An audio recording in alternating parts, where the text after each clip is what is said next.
Diabēta pacientiem mēs varam un mēdzam novērot redzes traucējumus. Vai ir kādas pazīmes brīdinošas vai nav, būtu jāapmeklē acu ārsts reizi gadā. Tas, vai attīstīsies redzes traucējumi, ir tieši saistīts ar to, kāda ir diabēta kompensācija.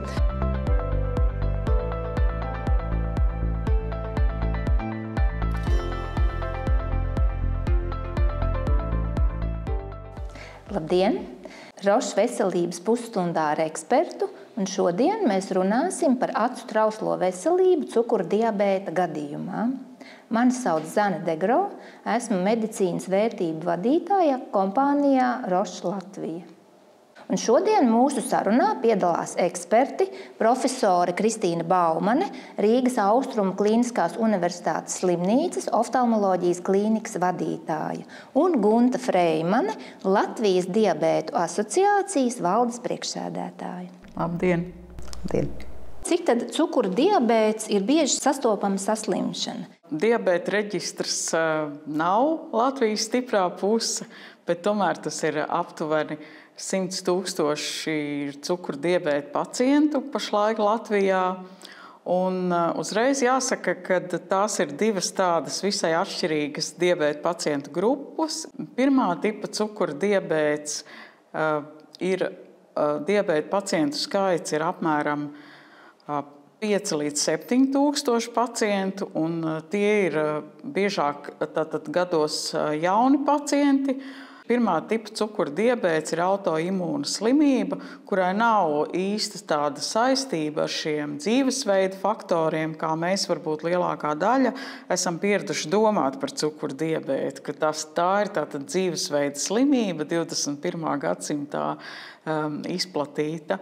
Bet šis pirmā tipa diabēts kā autoimūna slimība, tas nozīmē to, ka cilvēka organisms uzbrūk pats savām aizkuņa dziedzera beču šūnām, pakāpeniski šīs šūniņas iznīcina. Un tāpēc pacientiem ir jāuzsāk ārstēšanās ar insulīna injekcijām. Savukārt otrā tipa cukura diabēts, kas ir daudz izplatītāka grupa, un aptuveni 95 000 ir šādu diabēta pacientu Latvijā. Un šis diabēta tips ir cieši saistīts ar aptaukošanos, ar lieko ķermeņa svaru, ar samazinātu fizisko aktivitāti. Un šie pacienti ļoti daudz ko arī var darīt, lai aizkavētu šīs slimības progresēšanu tieši no dzīvesveida viedokļa. Tās ir šīs divas grupas, un tomēr ārstēšanas ziņā abām šīm grupām ir ļoti svarīgi sasniegt normālu glikozes līmeni asinīs. Tas ir tas kopīgais, un tieši arī gan cukura līmenis, gan arī asinsspiediens un holesterīns noteikti arī ietekmē acu veselību. Jā, un kā mēs dzirdējām, cukura diabēts tātad ir ļoti plaši izplatīta saslimšana. Un es jautāšu profesorei Baumanei, vai šiem pacientiem arī ir redzes traucējumi, un ja jā, tad cik bieži? Jā, diabēta pacientiem mēs varam un mēdzam novērot redzes traucējumus. Jāsaka, ka redzes traucējumi laimīgā kārtā nevienmēr būs visiem diabēta pacientiem. Tas, vai attīstīsies redzes traucējumi, ir tieši saistīts ar to, kāda ir diabēta kompensācija un cik ļoti šī nekompensētais paaugstinātais glikozes līmenis ietekmē asinsvadu sieniņu caurlaidību, radot išēmiju acīs un izraisot kompensatoru jaunveidotu asinsvadu augšanu, jeb proliferāciju. Un jāsaka, ka acu ārsti ārstē gan pirmā, gan otrā tipa diabēta pacientus, un šī slimība, kā jau minēju, ir ļoti individuāla. Ir tāds kā pieņēmums, ka pirmā tipa diabēta pacientiem slimības sākuma stadijā viņi var neapmeklēt acu ārstu, jo viņiem vēl šī retinopātija nebūs attīstījusies. Un tā ir taisnība, jo ļoti mazā bērnu vecumā mēs ļoti reti, kad novērojam diabēta izmaiņas bērniem. Bet jāsaka, jo ilgāks ir diabēta stāžs, jo ir lielāka iespēja šo retinopātiju jau iegūt sliktas kompensācijas gadījumā. Un praksē mēs saskaramies jau arī ar patsmitniekiem, kuriem jau ir diabēta problēmas, kuras ir izraisījis pirmā tipa diabēts. Un, bet vidēji tas ir, var jau sākt gaidīt, ja tas stāsts ir lielāks par 10 gadiem, var jau gaidīt jau ap 18, 19 gadiem, ka jau kādas pirmās izmaiņas būs, ja diabēts ir bijis slikti kompensēts.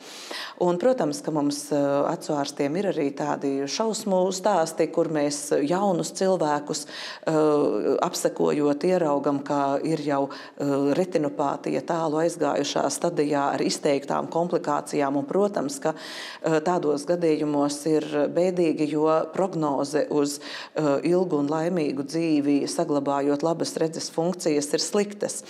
Bet pateicoties, protams, mūsdienas iespējām, gan medikamentozajām, gan arī ķirurģiskajām palīdzību, mēs, protams, ka varam arī sniegt un arī ārstēt tādus smagus gadījumus.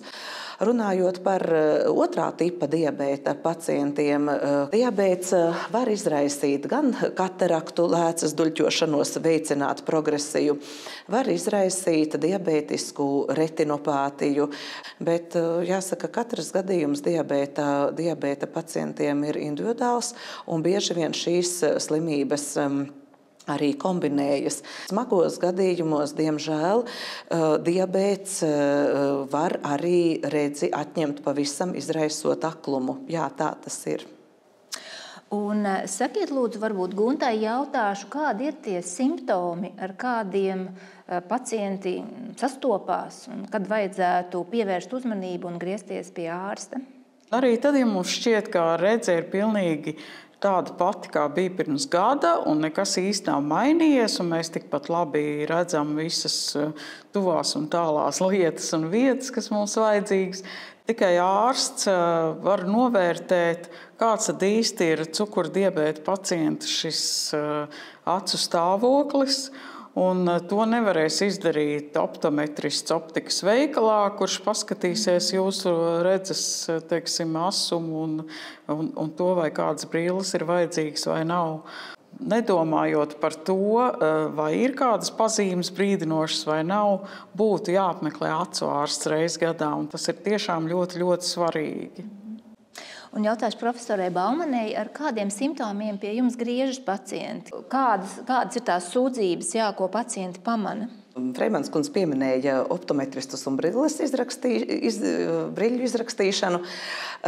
Pacienti nāk ar sūdzībām par to, ka brilles vairs neder, ka ir jāmaina jaunas un ka šī brilļu maiņa ir biežāka nekā vēlētos.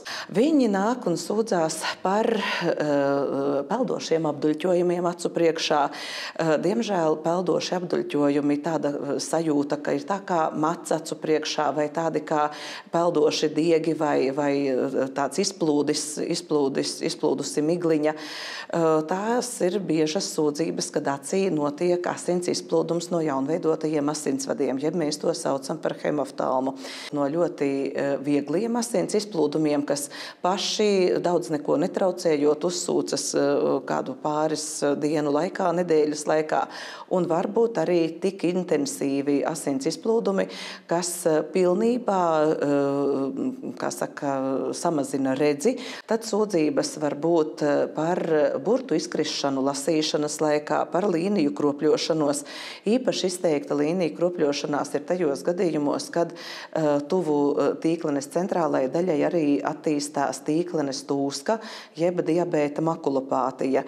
Tā ir situācija, kad palielinoties asinsvadu cienu caurlaidībai zem tīklenes apakšā pasūcas aiziet šķidrums un paceļ tīkleni, izraisot tūsku.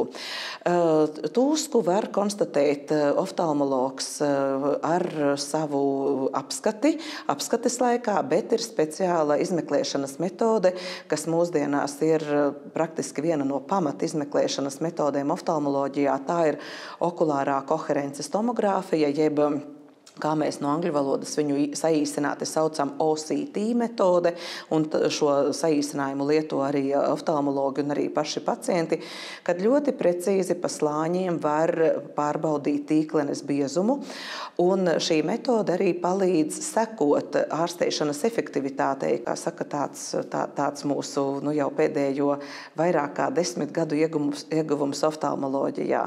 Tā kā izmeklēšanas un sekošanas iespējas ir attīstījušās ļoti labas. Ja es pareizi saprotu, tad šos specifiskos izmeklējumus veic acu ārsts, tad pacientam būtu jāgriežās pie acu ārsta. Sakiet, vai ir iespējams arī ārstēt šīs cukura diabēta izraisītās acu saslimšanas vai redzes traucējumus? Atbildot uz pirmo jautājumu par acu ārstu, es gribu teikt, ka arī pieminētie optometristi var diabēta pacientu mudināt doties pie oftalmologa, ja brīļu piemeklēšanas laikā optometristam ir aizdomas, ka varētu būt problēmas arī ar acs struktūrām, ar tīkleni. Un konkrēti aizdomas varētu rasties tādas, ka optometrists liek stikliņus un maina un prasa, kā ir labāk, un neviens variants īsti pacientam labs nav. Tas nozīmē, ka neizdodas piemeklēt šo optimālo korekciju. Un jau tas varētu likt aizdomāties par to, ka kaut kas nav kārtībā ar pašu tīkleni vai ar lēcu vai ar acu spiedienu. Bet daudzi optometristi arī veic primāru acu izmeklēšanu, pamēra acu spiedienu un mēģina ar caur šauru zīlīti varbūt arī saskatīt redzes nervu un fundus. Es gan teiktu, ka dziļākās daļas vajag atstāt oftalmologa izmeklēšanai, jo tikai oftalmologs var lietot zīlīti paplašinošus medikamentus, kas ļauj pilnībā izmeklēt tīkleni un viņu apsekot precīzi un kvalitatīvi. Ir oftalmologu rīcībā daudz dažādas izmeklēšanas metodas, pieminētā OCT, bet mēs arī ļoti izmantojam fundus kameras, ar kurām tiek fotografēta tīklene, un pēc tam arī dinamikā tiek izmantoti šie attēli, lai mums palīdzētu, kā saka, analizēt un spriest par ārstēšanas efektivitāti. Un tiešām mēs varam ārstēt šīs tīklenes izmaiņas ar intravitriālām medikamentu injekcijām, un šie medikamenti ir diabēta gadījumā divu veidu. Tas ir antivaskulārie endoteliālie augšanas faktori, jeb arī tas ir anti-VEGF medikamenti, un otra medikamentu grupa ir kortikosteroīdi par agrāk ļoti populāro tīklenes lāzeru fotokoagulāciju. Ir dažādi tīklenes lāzeri, un pacientu valodā runājot, tie ir gan zaļais lāzers, gan dzeltenais lāzers. Ar zaļo lāzeri varbūt biežāk acu ārsti koagulē tīkleni, ja ir jau proliferatīva izteikta izmaiņas tīklenes perifērijā, neskarot centru. Savukārt ar dzelteno lāzeri var arī ārstēt tīkleni tuvāk mākulas rajonam, tuvāk centram. Un šī lāzera popularitāte Latvijā un pielietošana joprojām ir ļoti augsta, un visbiežāk ārstējot smagu proliferatīvu retinopātiju, mēs kombinējam intravitriālas injekcijas kopā ar šo tīklenes panretinālo lāzeru fotokoagulāciju. Man jautājums ir Guntai, kā šie pacienti nonāk pie oftalmologa, vai ir nepieciešams ģimenes ārsta nosūtījums? Kāds ir tas ceļš, lai pacients, kuram parādās redzes traucējumi, nonāktu pie speciālista, varētu tikt izmeklēts un saņemt šo mūsdienīgo ārstēšanu? Jā, tātad mēs jau iepriekš runājām, ka pacientiem faktiski reizi gadā būtu jāapmeklē oftalmologs, neatkarīgi no tā, vai viņam ir parādījušās sūdzības vai nav. Un tas ir tiešām ļoti, ļoti svarīgi. Un tas, ko es dzirdu diabēta asociācijā regulāri, ir tas, ka tagad mums kartupeļi jārok, pēc tam mums ir vasaras darbi, tad mums ir kaut kas cits jādara, un tad pie acu ārsta jau mēs aiziesim tad, kad paliks laiks. Ja, un, tas vispirmām kārtām būtu pacientam pašam jāsaprot, ka ir jāiet reizi gadā, un tas ir ļoti svarīgi. Tātad nosūtījums pie oftalmologa nav nepieciešams. Tas ir primārās pieejamības ārsts, kā to saka, ja, ārsta medicīniskā valodā, bet tātad bez nosūtījuma ir iespējams pierakstīties pie oftalmologa un arī apmeklēt. Un, jā, tas ir tiešām pats svarīgākais. Ja? Neaizkavēt, neatlikt šīs vizītes. Ja? Jo, diemžēl man jāsaka, man ir nācies diezgan bieži sastapties ar to, ka manas paziņas un mani draugi ir ļoti, ļoti atlikuši šo acu ārsta apmeklējumu, un tas var beigties tiešām stipri bēdīgi. Jā, paldies. Un tad man jautājums profesorei, kas tad notiek, ja pacients neārstējās? Ja neārstējās, progresē diabēta retinopātija un veidojas tīklenē dažādas proliferācijas, kuras savukārt pieķeroties tīklenei var radīt trakcijas tīklenes atslāņošanos, izteiktu proliferatīvu retinopātiju un jāsaka, ka to aklumu, jo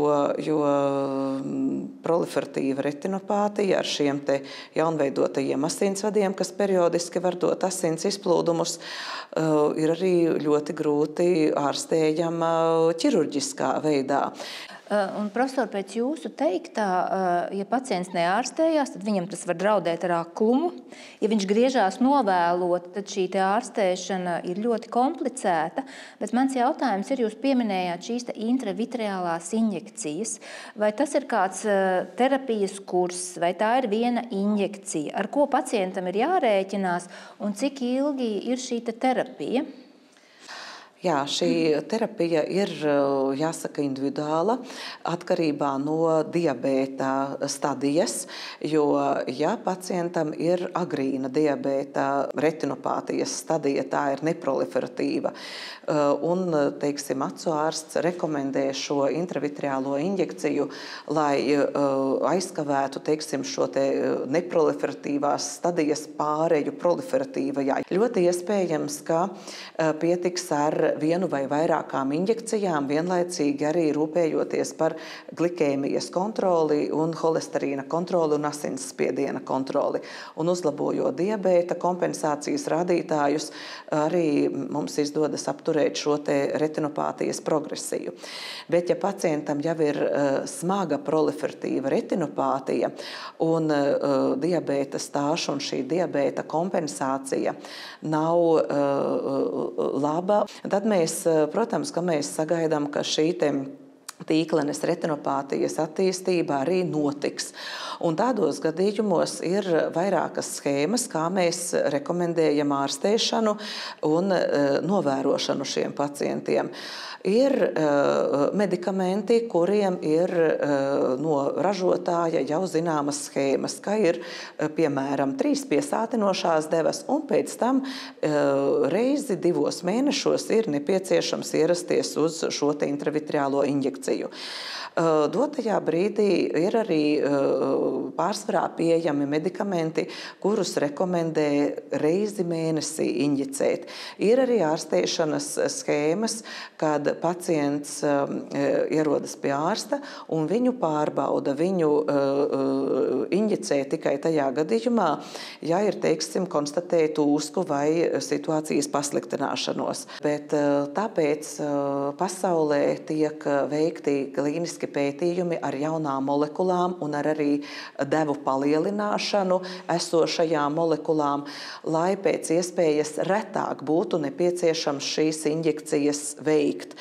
Un, protams, ka šī injekciju skaita samazināšana ir tas, uz ko mēs virzamies, un, protams, redzes funkciju noturēšana mūsu diabēta pacientiem.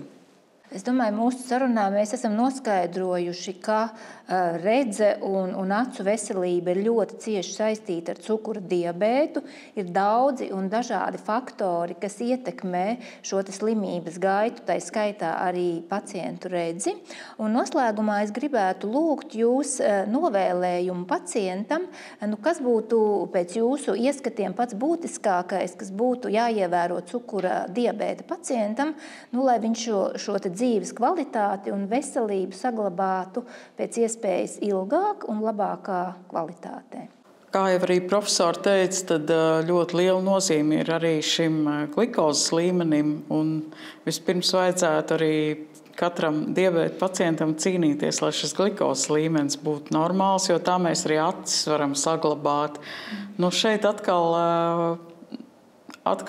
tas jāmet kāds akmentiņš valsts dārziņā būtu, jo tāpat kā mums ir ierobežotas iespējas rūpēties par acu veselību, nav apmaksātas visas šīs metodas, tāpat arī cukurdiabēta pacientiem glikozes līmeņa kontrolas metodas visas nav apmaksātas, kuras būtu nepieciešams apmaksāt. Un tāpēc Latvijas diabēta asociācija ir uzsākusi tādu ļoti nopietnu procesu, un mēs esam savākuši 10 000 parakstus par to, lai kompensētu insulīna sūkņa ārstēšanu un ārstēšanu ar nepārtrauktās glikozes līmeņa noteikšanas sensoriem, kas ļautu tad pazemināt šo glikozes līmeni, lai tas nebūtu 12, kā profesori teica, bet lai tas būtu daudz mazāks. Tāpēc jāsaka, novēlējums būtu neziedosim savas acis diabētam, domāsim par to, kā mēs paši varam savu veselību vairāk kontrolēt, arī tā skaitā glikozes līmeni, saulaicīgi tātad reizi gadā tiešām aiziet līdz acu ārstam, un, ja nepieciešams, tad noteikti arī biežāk. Un mums Latvijas diabēta asociācijā ir tāds nedaudz tāds tēlains izteiciens, kad diabēts tomēr nav tikai liktenis, un mēs varam to ietekmēt un šo likteni mainīt. Un tas noteikti arī ir jāatcerās, kad nebūsim pasīvi un domāsim paši par savu veselību arī. Paldies! Un man ir atkal vairāki novēlējumi. Pirmkārt, es gribu novēlēt katram diabēta pacientam, kuram jau ir radušās acu problēmas, jāsaka, satikt savu acu ārstu, ar kuru izdodas veidot veiksmīgu sadarbību gan slimības novērošanā, gan arī ārstēšanā. Jo jāsaka, ka šī pacienta ārsta sadarbība un komunikācija ir ārkārtīgi svarīga, lai pacients vienmēr, jo pieejamība ārstiem ir slikta, to mēs zinām. Un, ja tā sadarbība būs laba un tāda, kādai tai jābūt, tad diabēta pacients vienmēr zinās, kad viņam ir pie acu ārsta nākošā pieņemšana, un to dakteris nozīmēs atkarībā no diabēta stadijas, jo reizi gadā pie smagas proliferatīvas diabēta retinopātijas ir stipri par maz apmeklēt acu ārstu. Ja pacients saņem šīs injekcijas, tad viņam ir jau sava schēma, kādā viņam ir jāapmeklē acu ārsts. Tas ir pēc vajadzības. Nākošais vēlējums man būtu arī tas, ka lai mūsu diabēta pacienti visdrīzākajā laikā saņemtu šo valsts kompensēto palīdzību šo ļoti efektīvo zāļu saņemšanā. Un jāsaka, no savas puses acu ārstu asociācijas pārstāvji ir arī apmeklējuši Saeimu un šo jautājumu aktualizējuši, un mēs ļoti ceram, ka acu ārstam būs tikai jārastē pacienti, nevis konsultācijas laikā jārunā par medikamentu cenu un par naudu, kas mūsu komunikāciju, protams, padara arī bieži vien ne ļoti, kā saka, tādu patīkamu, bet gluži otrādi. Tā kā tie ir tādi mani novēlējumi, un protams, es novēlu, lai diabēts būtu, kā saka, slimība, ar kuru izdotos nodzīvot bez šīm diabēta radītajām komplikācijām. Paldies mūsu ekspertiem šodien par viedokli. Atcerēsimies par acu trauslo veselību, jo, ja mēs to neārstējam, pacients var zaudēt redzi, bet ir iespējas arī to ārstēt. Un paldies klausītājiem. Visu labu! Paldies! Visu labu.